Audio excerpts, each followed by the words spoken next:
Assalamualaikum warahmatullahi wabarakatuh. Perkenalkan, nama saya Salmel Wafi, NIM 21080760081. Di sini saya akan menjelaskan Sustainable Development Goals tentang pekerjaan layak dan pertumbuhan ekonomi.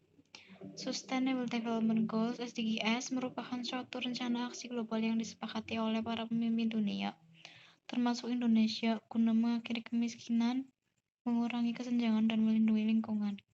SDGs berisi 17 tujuan dan 169 target yang diharapkan dapat dicapai pada tahun 2030. Pekerjaan layak dan pertumbuhan ekonomi adalah salah satu program yang fokus mendukung pekerjaan layak dan pertumbuhan ekonomi. Karena pentingnya kerja layak dalam mencapai pembangunan berkelanjutan. Dengan mendukung pertumbuhan ekonomi yang inklusif, berkelanjutan, tenaga kerja penuh, produktif, pekerjaan yang layak bagi semua.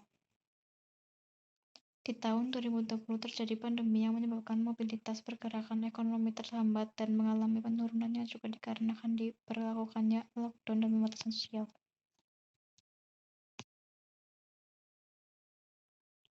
Hasil sensus penduduk tahun 2020, persentase penduduk usia produktif 15-64 tahun di Indonesia mencapai 70,72%.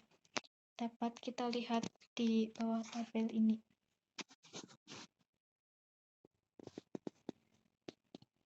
Dari begitu banyak penduduknya, tidak semua penduduk taat patuh protokol kesehatan. Akibatnya, hingga hari ini kasus positif COVID masih tinggi dan justru terus bertambah yang berimbas pada perpanjangan PPKM. Banyak dari pelanggar protokol kesehatan berpendapat bahwa mereka tidak punya pilihan lain karena mereka harus menafkahi keluarga atau mencari nafkah. Sebenarnya kondisi seperti ini bisa jadi peluang untuk memanfaatkan era digital yang serba praktis. Dengan begitu mereka bisa beralih dari yang konvensional ke digital.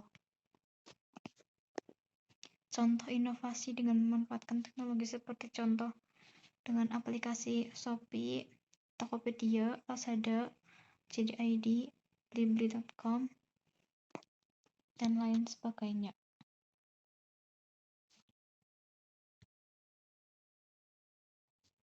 Dengan memanfaatkan kelebihan dari transaksi, tidak perlu harus kontak fisik, hanya dengan mengklik saja sudah bisa melakukan jual beli. Kapanpun, dimanapun, kita tetap bisa melakukan transaksi jual beli. Bahkan orang dengan kekurangan atau disabilitas bisa ikut merasakan manfaat era digital ini. Mereka bisa menjadi pengusaha ataupun apapun yang mereka mau hanya dengan memanfaatkan era digital ini. Pemanfaatan teknologi untuk pertumbuhan ekonomi. Industri 4.0, di era 4.0, semua orang bisa menjadi pengusaha dan pembisnis. Mereka yang tekun dan pintar memanfaatkan peluanglah yang akan berhasil dan sukses dengan bisnisnya. Dengan memanfaatkan teknologi, ekonomi akan tetap tumbuh dan berkembang, dan bahkan menciptakan banyak lapangan pekerjaan. Peran kimia dalam pertumbuhan ekonomi. Vaksin. Berbagai negara sekarang sedang saling berlomba-lomba untuk membuat vaksin COVID-19 atau corona. Vaksin bisa jadi komoditas seharga atau berharga yang akan bernilai jual tinggi, dengan catatan tingkat kesembuhan dan efektivitasnya tinggi. Contoh vaksin buatan dalam negeri. Dengan adanya vaksin buatan sendiri bisa sangat membantu baik di bidang ekonomi maupun kesehatan. Manfaat di bidang pertumbuhan ekonomi ini akan bisa menjadi penghemat pemasukan yang besar bagi negara dengan menjualnya kepada negara lain dengan catatan vaksin efektif. Manfaat di bidang kesehatan, masyarakat tidak perlu khawatir dengan kandungan vaksin karena memproduksi sendiri negara sendiri dan bisa dipastikan keamanannya. Program pemerintah, contoh inovasi dari pemerintah melalui Pertamina untuk membantu UMKM.